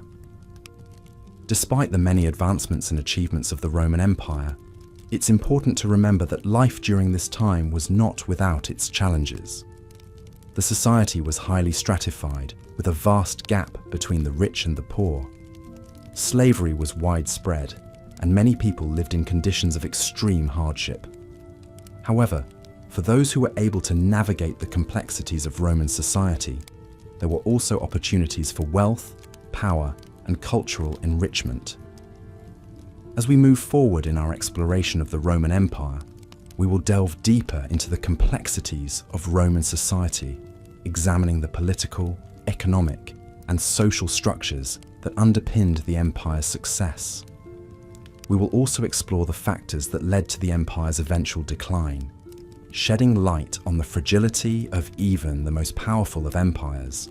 For now, let these images of Roman life linger in your mind, a testament to the ingenuity, creativity, and resilience of a civilization that left an indelible mark on the course of history. Now, as we set aside our exploration for the night, allow the calm rhythms of Roman life to guide you towards a peaceful sleep.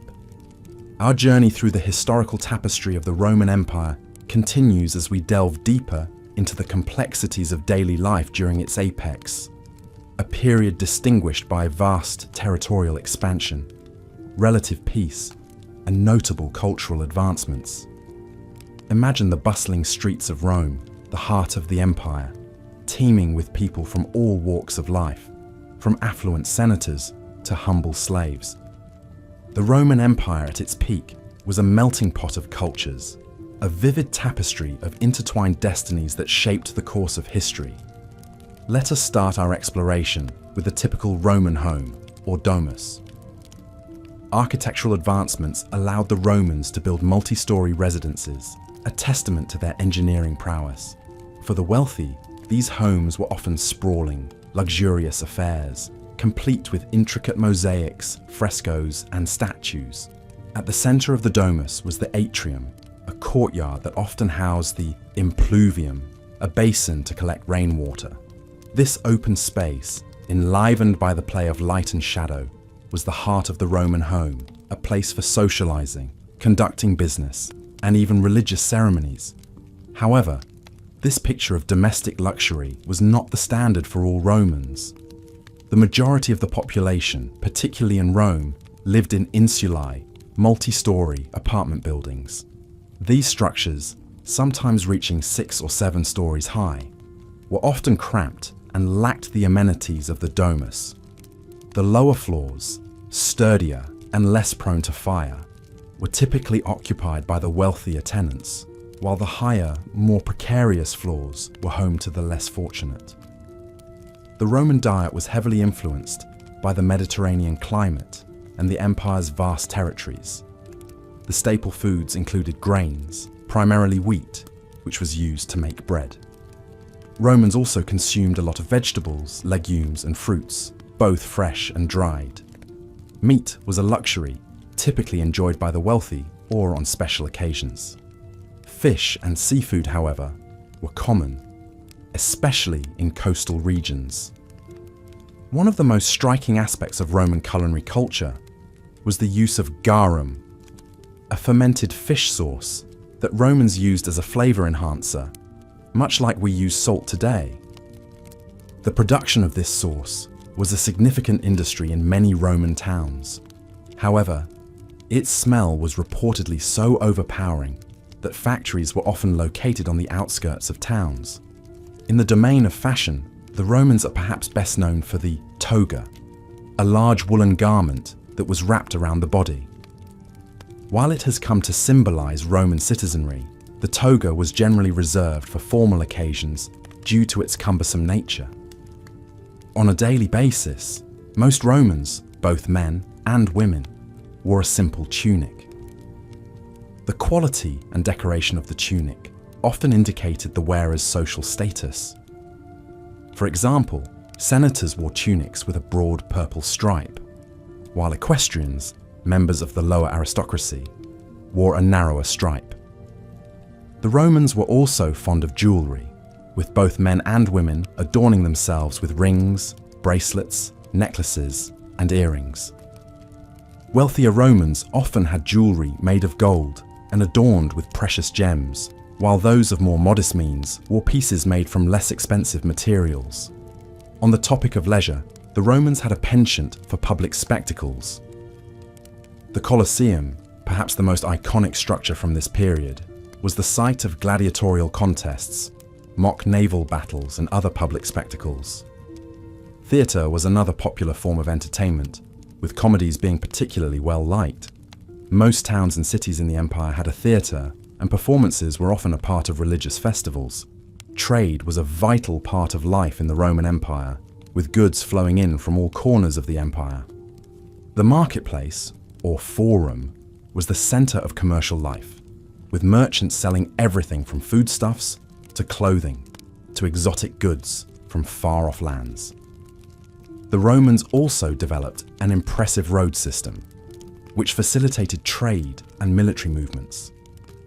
In this period of Roman history, we see a society characterized by contrast and diversity, from the luxurious homes of the wealthy to the cramped apartments of the poor, from the opulent feasts of the aristocracy to the simple meals of ordinary citizens. The Roman Empire was a complex and vibrant world. As we delve deeper into this fascinating era, we will further explore the intricacies of daily life, the cultural practices, and the societal structures that defined the Roman Empire at its peak. So close your eyes, imagine the bustling streets of ancient Rome, and let history come alive. As we delve deeper into the heart of the Roman Empire, we journey into the bustling city centres, where the day-to-day life of the common Roman citizen unfolded. The typical Roman city was a marvel of engineering, with well-paved roads, intricate sewage systems, and impressive structures of brick and stone. One of the most iconic structures, the amphitheatre, served as the hub of Roman social life, where citizens gathered to enjoy public spectacles and games. These massive arenas could hold thousands of spectators and were architectural marvels of their time. The Roman household, or domus, was another crucial part of Roman life. The domus was not just a physical structure, it was a social unit that included the head of the household, his wife, children, and slaves. Wealthy Romans lived in luxurious urban villas, adorned with intricate mosaics, frescoes, and statuary. These homes had many rooms, including a dining room, bedrooms, a kitchen, and often a small garden. The poor, on the other hand, lived in cramped multi-story apartment buildings called insulae. These were often poorly constructed and prone to fires. Life in the Roman Empire was stratified, and one's social status greatly affected one's quality of life. At the top of the social hierarchy were the patricians, the wealthy aristocratic class. Below them were the plebeians, or common people. Slaves were at the bottom of the social structure. Despite the stark differences in living conditions, all Romans, regardless of their status, enjoyed certain public amenities like public baths, forums, and amphitheatres. Roman cuisine was heavily influenced by the Mediterranean, with olives, grapes, and wheat forming the cornerstone of the Roman diet.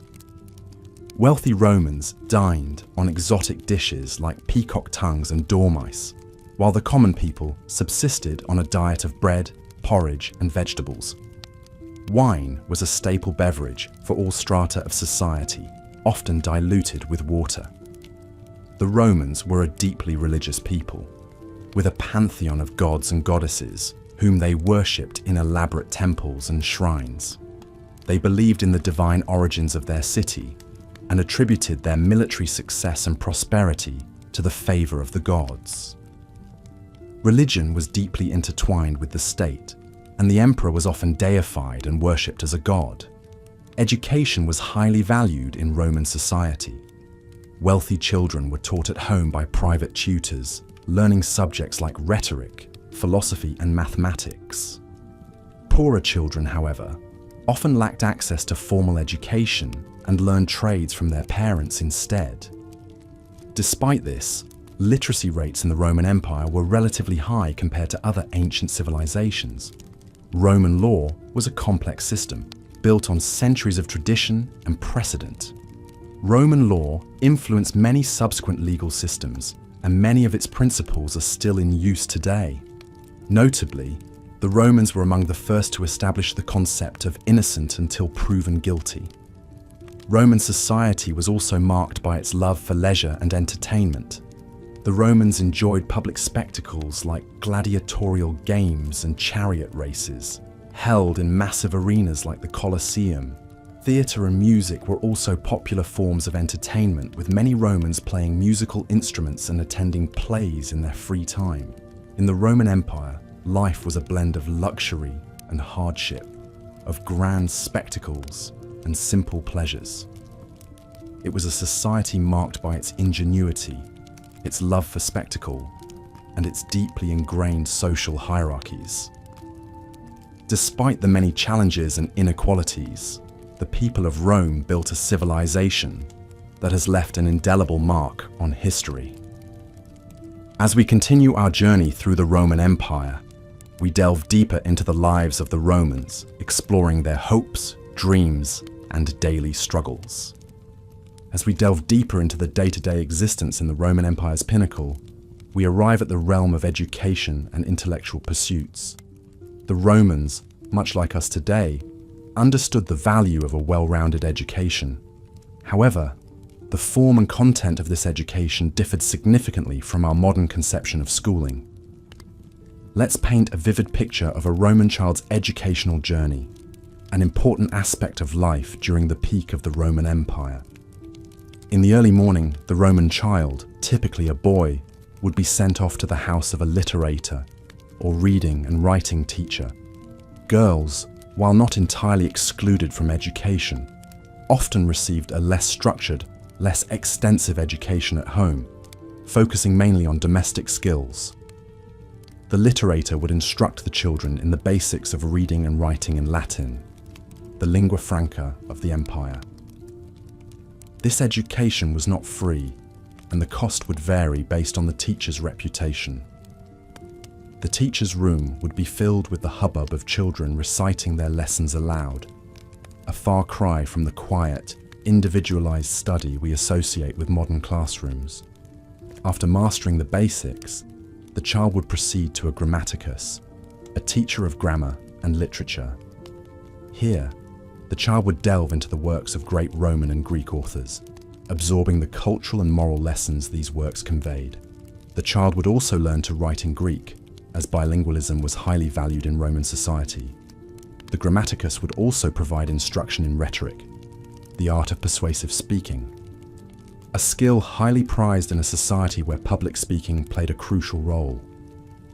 If the family could afford it, the final stage of education would involve a rhetor, a teacher of advanced rhetoric and philosophy. This was the equivalent of a university education in modern terms, and it prepared the student for a career in politics and law, the most prestigious professions in Roman society. However, the intellectual life of the Roman Empire was not limited to formal education. The Romans were great admirers of Greek culture and intellectual achievements, and they absorbed much of this into their own civilization.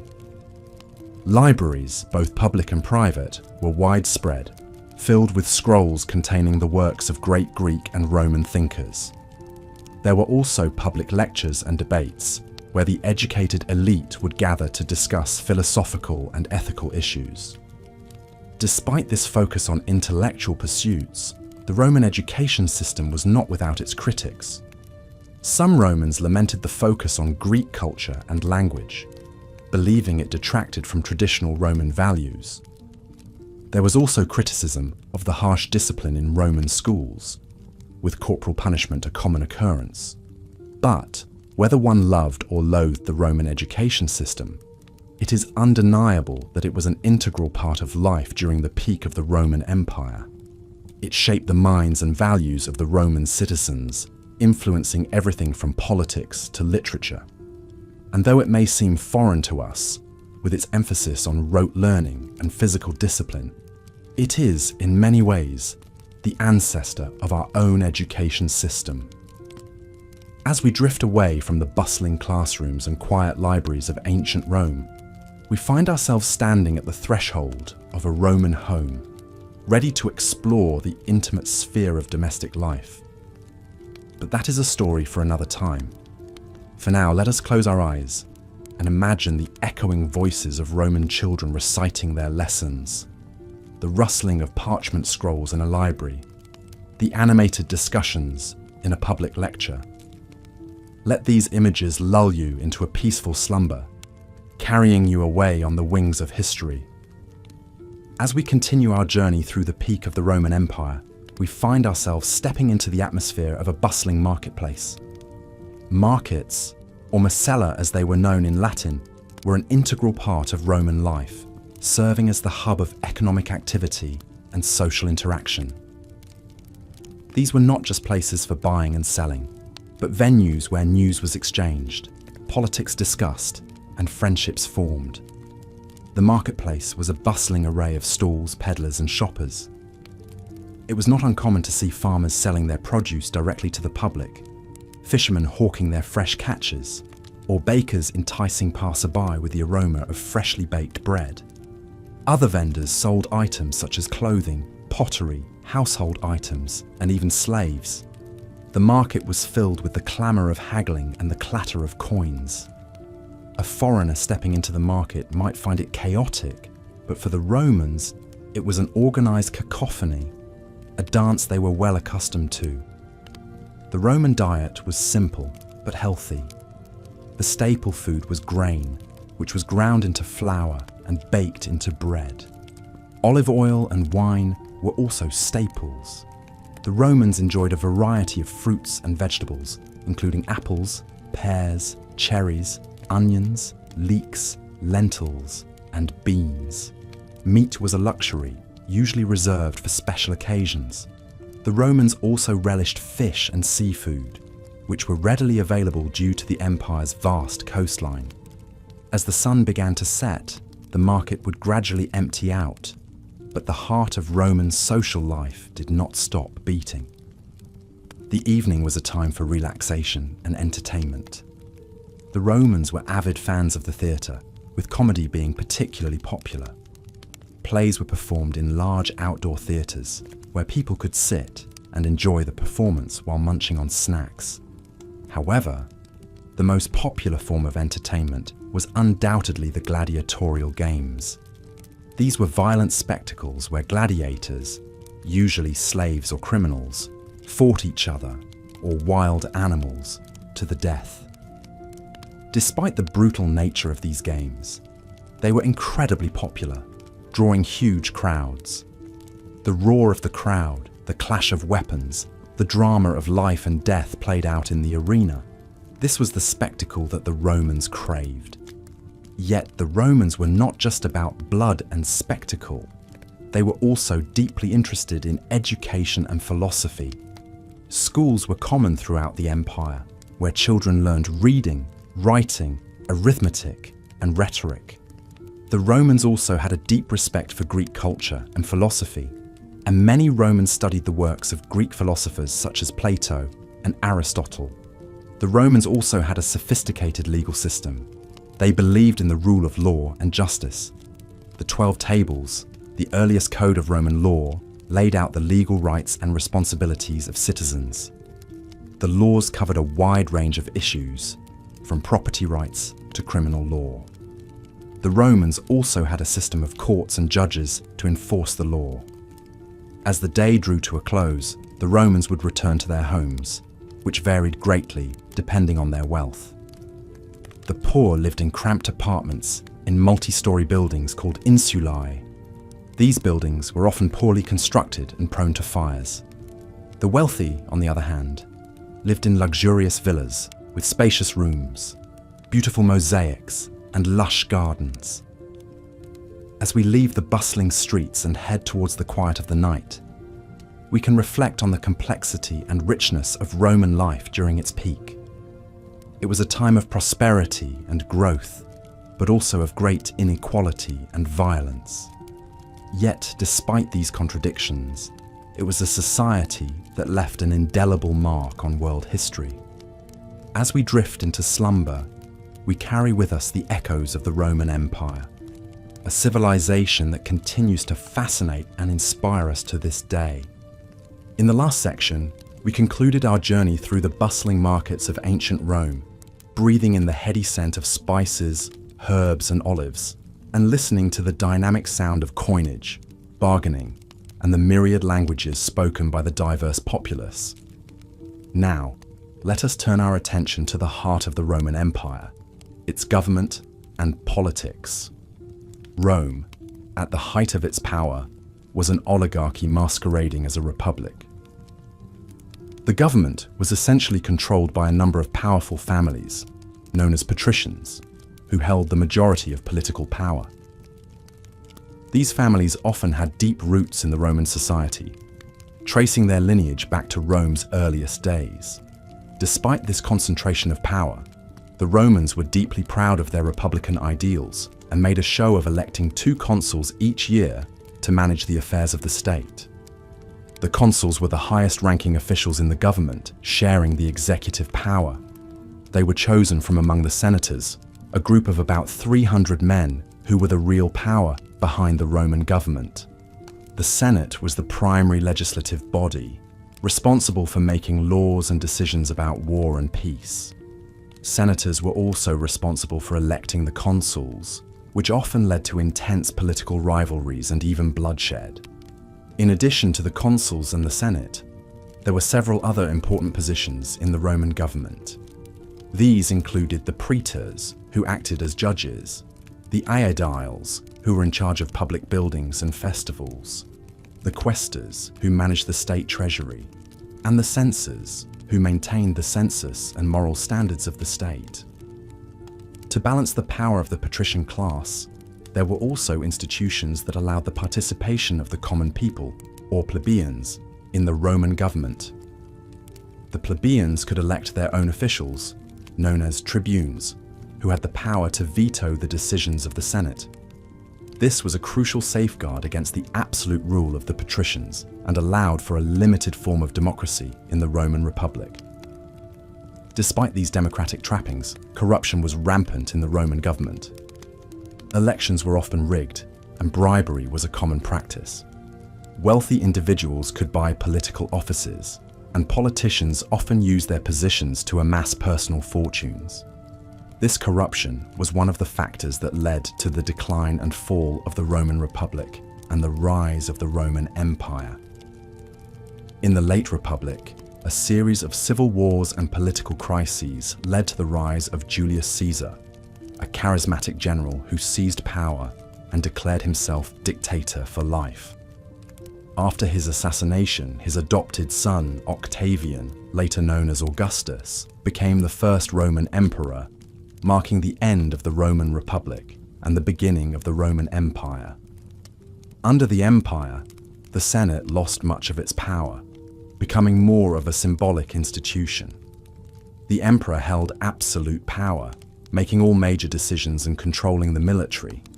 However, the emperors often maintained the illusion of a republic, with the Senate and other institutions still functioning, albeit with greatly reduced power. This was the political structure that governed the vast Roman Empire, from Britain in the north to Egypt in the south, and from Spain in the west to Syria in the east.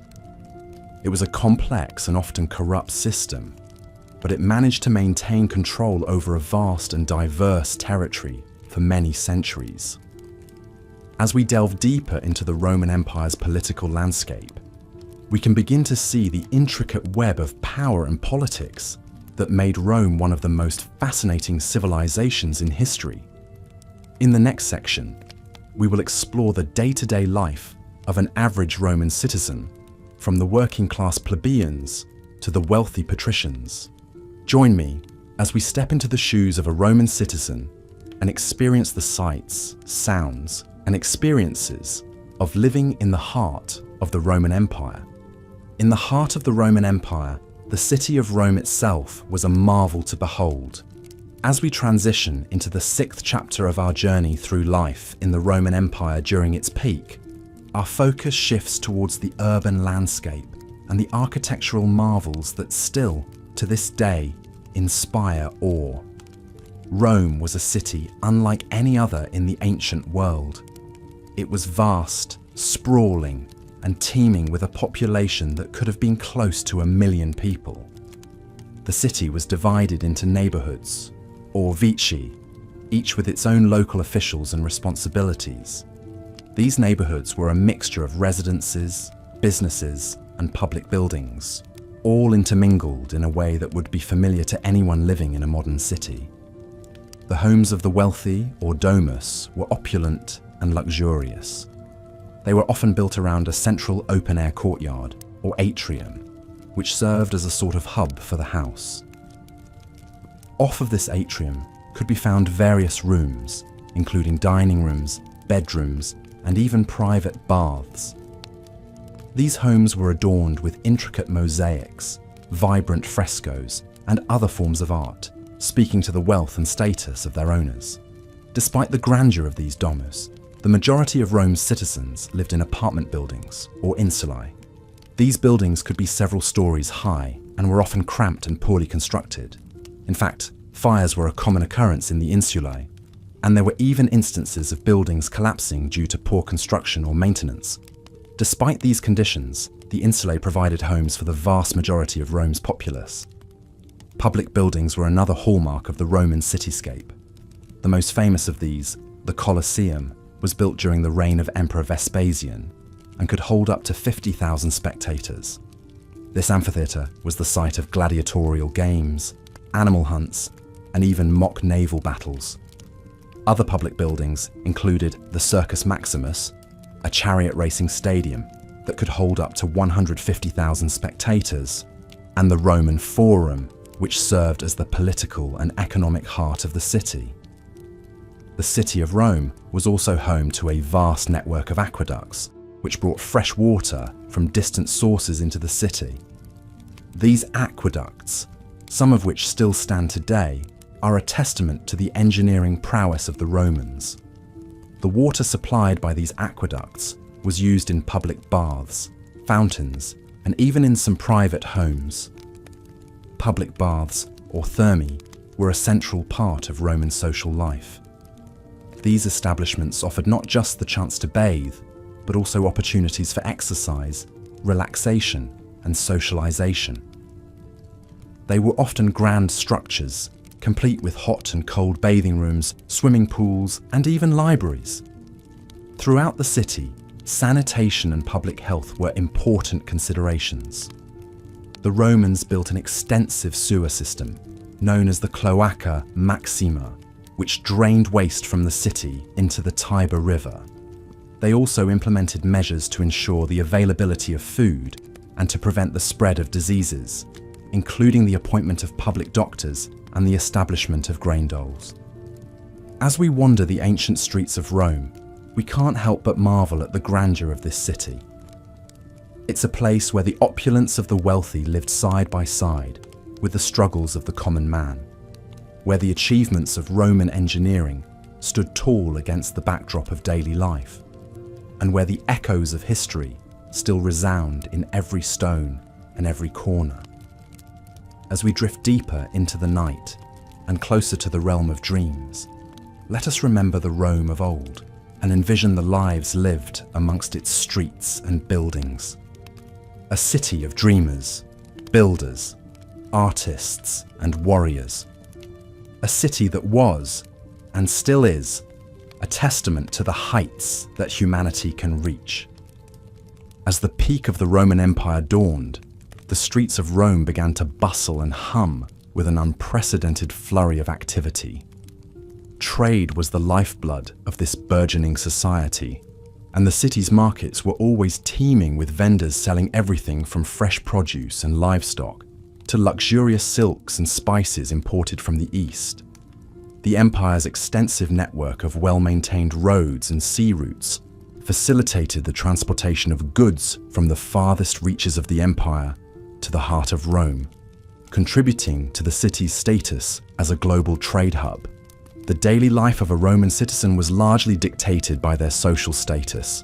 The wealthy patricians who sat at the top of Roman society lived lives of unimaginable opulence. They resided in grand villas, adorned with elaborate frescoes and intricate mosaics, often situated on large estates outside the city. These homes were symbols of their owners' wealth and power, and they often hosted lavish banquets and parties where guests would indulge in fine wine and entertainment. In stark contrast, the plebeians, the common folk, lived in cramped apartments, known as insulae, located in the city's bustling heart. Despite their modest living conditions, these lower-class Romans took great pride in their community and participated actively in public life. They would frequent the city's numerous bathhouses, markets, and amphitheatres, indulging in the empire's myriad public entertainments. The Roman Empire was renowned for its public amenities, many of which were the first of their kind. The city boasted an extensive aqueduct system, which supplied clean water to public fountains, baths, and private homes. The Roman baths, in particular, were a marvel of engineering and a hub of social activity. Citizens of all classes would gather here to bathe, socialize, and discuss politics. The baths were often grand architectural feats, with heated floors, steam rooms, and large pools filled with mineral-rich water. Education was also a crucial facet of Roman society. While formal schooling was not state-sponsored or mandatory, many Roman parents hired private tutors to educate their children. Learning was highly prized, and Roman children were taught to read, write, and speak eloquently in Latin and often Greek. They were also instructed in philosophy, music, mathematics, and astronomy, reflecting the empire's deep respect for knowledge and intellectual pursuits. Religion played a central role in the daily lives of Romans. They worshipped a pantheon of gods and goddesses, each with their unique powers and domains. The Romans were deeply superstitious, and they sought the favor of their deities through prayers, sacrifices, and elaborate rituals. Temples dedicated to these gods dotted the city, serving as places of worship and community gatherings. The Roman judicial system was highly advanced for its time. Citizens were presumed innocent until proven guilty, and they had the right to defend themselves in court. However, The courts were often biased in favor of the wealthy and influential, and corruption was rife. As the sun set on the city, the Roman nightlife would come alive. Taverns and inns would fill with patrons seeking food, drink, and companionship. Street performers would entertain passers-by with music, dance, and theatre. The city's amphitheatres would host gladiatorial contests, chariot races, and theatrical performances, drawing crowds of thousands. Despite the hardships and inequalities, life during the peak of the Roman Empire was vibrant and full of opportunities. It was a time of intellectual growth, architectural innovation, and cultural exchange. It was an era where a simple plebeian could rise to become a respected senator, and where the achievements of individuals and the society as a whole were celebrated with great aplomb. The Roman Empire, at its peak, was a testament to humanity's potential for progress and prosperity. As we drift off to sleep tonight, let us imagine the bustling streets of Rome, the grandeur of its architecture, and the vibrancy of its people, and dream of a time when Rome was the heart of the world.